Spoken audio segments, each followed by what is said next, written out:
Karena katanya hulu itu Mbak, maksudnya kan katanya Udah aku nggak tahu lah, aku nggak mau jawab ya.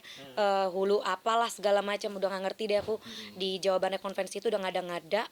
Cuman aku yang bikin nangis itu, bikin capek kepala aku aja gitu. No shoes aku di mana aku nggak tahu. Di situ dia bilang aku membantah, membangkang tuh apa? Aku membangkang kenapa? Kan aku punya alasan valid. Karena dia tidak menafkahi, perselisihan terus menerus, terus kadang-kadang juga dia juga berbohong, ya tidak setia, itu aku masukin semua di gugatan. Itu udah cukup, ada bukti juga. Cuman memang dari pihak tergugatnya itu emang dia kan pakai lawyer, jadi memang labil dia ngundur-ngundur supaya dia merancang jawaban rekonvensi itu. Di rekonvensi itu nomor satunya adalah dia menolak keras gugatan perceraian, berarti dia nggak mau cerai dari aku. Nah di situ aku mikir, waduh dia nggak mau cerai, nah yaudah kenapa aku pakai lawyer? Ya Allah, ini aku sudah tidak mungkin dengan orang seperti ini. Jadi aku mesti di-guide sama lawyer untuk bisa menguatkan aku yang labil ini, sebenarnya gitu. Aku labil dalam artian, kalau perempuan kan semua masih bisa diperbaiki ya. Cuman pas waktu aku pikir ini udah toxic relationship, udah pakai lawyer itu, aku tahu bahwa di ajarkan untuk menjawab gugatan konvensi itu. Kan aku menolak permintaan dia, mengembalikan mahar lah, DP, angsuran dan segala macam aku tolak, dan aku juga menjawabnya dengan sesuai kompilasi hukum Islam. Nah, terus ada kitab fikih juga yang aku baca. Nah, gunanya lawyer tuh untuk bantuin aku ngerancang, karena banyak juga calon duda janda bilang, Kak Cikita kamu tuh nggak pakai lawyer, jadi kamu dipersulit. Oke, siap. Nah, aku kan nggak mau juga menjadi orang yang keras kepala, tidak mau mendengar kritik. Tapi tujuan aku berpisah supaya aku bisa melanjutkan hidup, sebenarnya simpel seperti itu. Ya udah pas aku dengar tim lawyer aku Bapak Haratua Panggabean dan Bapak Toris serta Ibu Feby bilang, Cik, ini kita bikin surat jawaban rekonvensi berdasarkan apa yang kamu mau gitu. Ya udah aku jawab. Terus pas waktu sidang ke-8 alhamdulillah sebenarnya hakim tidak menerima lagi untuk aku menjawab rekonvensi ini karena dia membawa bukti dan saksi.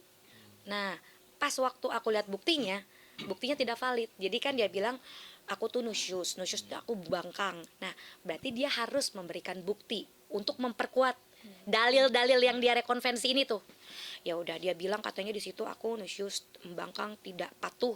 Nah, terus udah gitu pas waktu aku baca bukti-buktinya apa yang mendukung. Nah, pas waktu aku lihat ke tergugat nggak ada saksi. Dia prinsipal nggak ada juga, cuma ada lawyernya 2 orang. Nah, pas waktu aku lihat cuma ada secari kertas, isinya ada poin 7. Dan aku kenapa sama lawyer? Aku sama lawyer maju ke hadapan hakim, anggota, dan panitera. Mereka memperlihatkan, coba Bu Cika, lihat apakah nih bukti-buktinya ada 7 poin. Administrasi semua buktinya, nggak nyambung. Ya, bukti yang untuk memperkuat rekonvensi itu apa sih? Ya kan, kenapa gugatan DP sama cicilan rumah harus dibalikin, mahar dibalikin?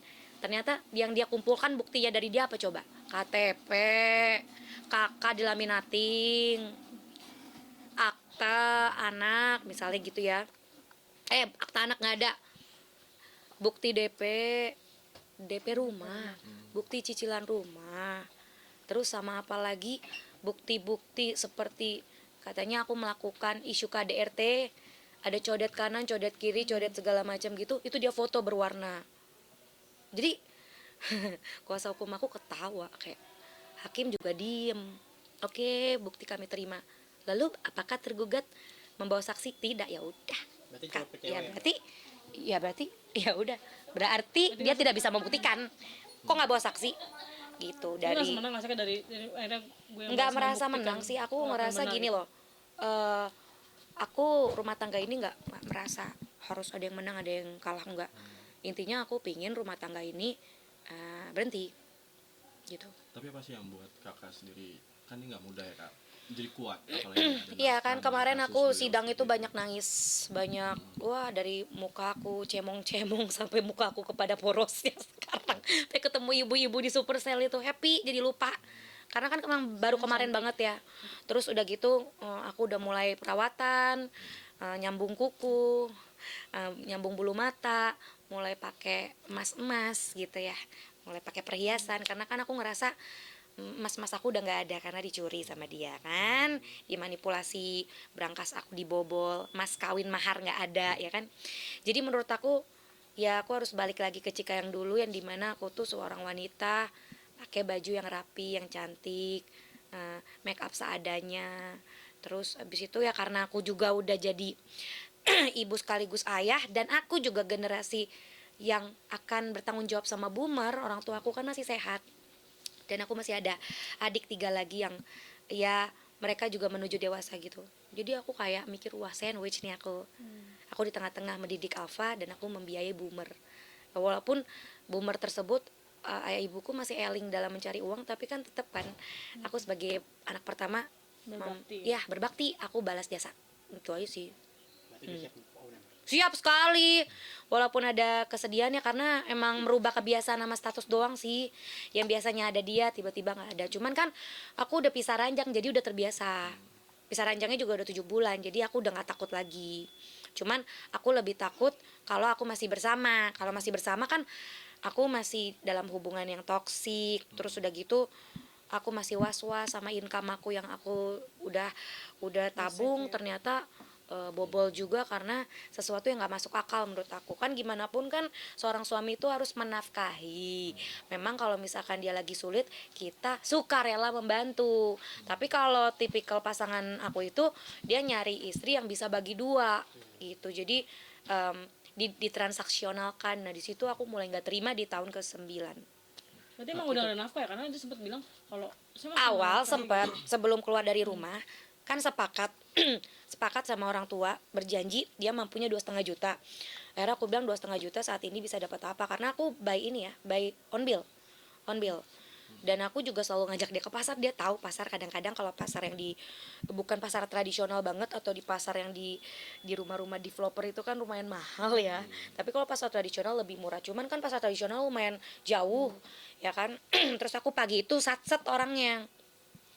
Jadi awal nego 2,5 juta, kita kaget sekeluarga. Sedangkan yang kita tahu dia mampu gitu ya. Dari gajinya pun juga oke, digitnya juga cukup ya, kita pikir gitu. Lagi pula yang kita istri nafkah itu on bill kok, sesuai dengan tagihan yang keluar. Kan kita maksudnya perjuangan kakak kan Iya, juga dia agak masih nafkahin sampai bulan apa ya, Juni, Juli, Agustus, September, Oktober. Makin sidangnya diperulur, dicabut lah nafkahnya, dan dia membuat salah satu narasi bahwa saya tidak bisa menafkahi kamu dan anak itu karena beritanya viral. Aku pikir viral itu bukan dari aku, dia juga lupa kayaknya kan aku seorang public figure juga. Saat aku mendaftar gugatan cerai itu kan sebagai Cika Cecilia Octaviani nama asli aku. Gitu. Nah, humasnya dari PA Pengadilan Agama itu ya ngomong bahwa benar. Ya ditanyain sama wartawan-wartawan ini, bocor.